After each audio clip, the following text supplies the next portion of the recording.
Oke, jadi di video kali ini kita akan melanjutkan materi pembentukan bayangan. Nah, jadi di sini masih tersisa lagi dua gambar, lanjutan dari video sebelumnya, yaitu ketika benda di titik fokus. Nah, jadi nanti akan diposisikan benda tepat di titik fokus dan tepat di titik R atau pusat kelengkungan cermin. Nah, jadi bagaimana proses pembentukan bayangnya? Jadi sama seperti sebelumnya, kita menggunakan dua sinar istimewa. Yang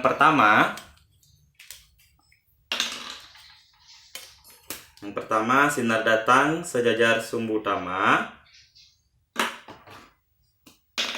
Nah, jadi sinar datang sejajar sumbu utama akan dipantulkan melalui titik fokus. Nah, berarti akan dibawa ke titik fokusnya. Nah, ini terus.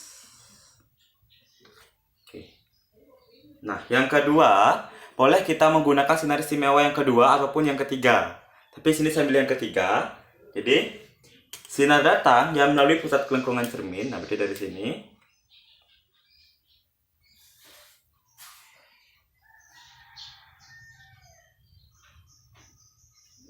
Nah, jadi kita mungkin ke. Nah, jadi sinar datang yang melalui pusat kelengkungan cermin. Nah, ini. Jadi sinar datang dari pusat kelengkungan cermin akan dipantulkan kembali ke pusat kelengkungan cermin tersebut. Nah, berarti dipantulkan ketika ada sinar datang ke sini, dipantulkan lagi kembali ke sini. Nah, berarti kemarin kan dikatakan bayangan akan terbentuk apabila sinar pantulnya bertemu atau perpanjangan sinar pantulnya ketemu. Nah, di sini kita cek sinar pantul yang ke bawah, yang di bawah arah ke sini. Yang atas, yang di atas arah ke sini. Nah, di sini tidak mungkin ketemu. Nah, maka dari itu kita coba cek perpanjangannya. Oke, berarti sinar pantul yang pertama kita cek perpanjangannya. Nah, ini dia. Terus sinar pantul yang kedua juga kita tulis perpanjangannya. Ini dia. Nah, kita lihat bahwa sinar ini bergaris sejajar atau bisa dikatakan tidak akan terbentuk bayangan. Nah, jadi ketika benda diletakkan titik fokus, maka bayangnya tidak akan terbentuk, atau kalaupun terbentuk berarti jauh tidak terhingga. Nah, jadi sini kita tidak bisa menuliskan bagaimana sifat bayangannya. Oke, selanjutnya ketika benda di R, nah berarti sama sinar datang sejajar sumbu utama. Nah, berarti garis ini. Nah, kemudian dipantulkan melalui titik fokus. Nah, jadi kita bawa ke fokus. Nah, terus yang kedua, sinar yang melalui fokus, seperti di sini. Sinar yang melalui fokus.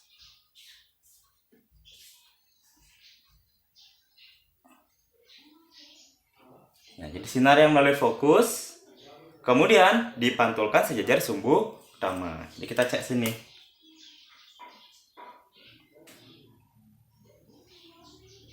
Nah, jadi dipantulkan sejajar sumbu utama. Nah, berarti dari sini kita sudah ketemu dia perpotongannya di sini. Nah, inilah yang disebut sebagai bayangan. Nah, jadi kita tinggal garis saja nih. Garis ke bawah.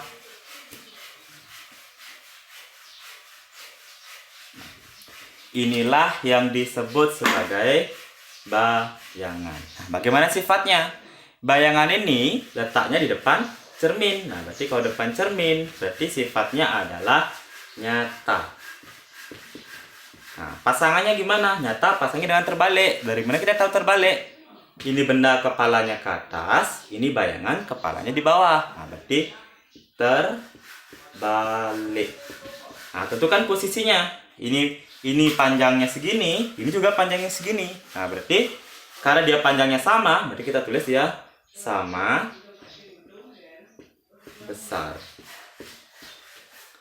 Oke, bisa dipahami?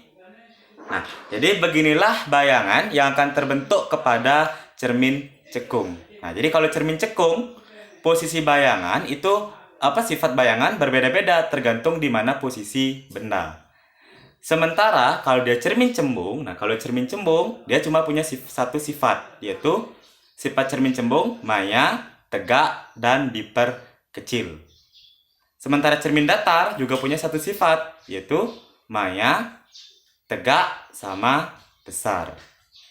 Bisa dipahami? Ya, jadi untuk video selanjutnya kita akan membahas materi bagaimana cara penghitungan jarak benda, jarak fokus, dan jarak bayangan. Jadi kalau untuk penggambaran bisa dipahami dari video ini. Sampai jumpa di video berikutnya. Terima kasih.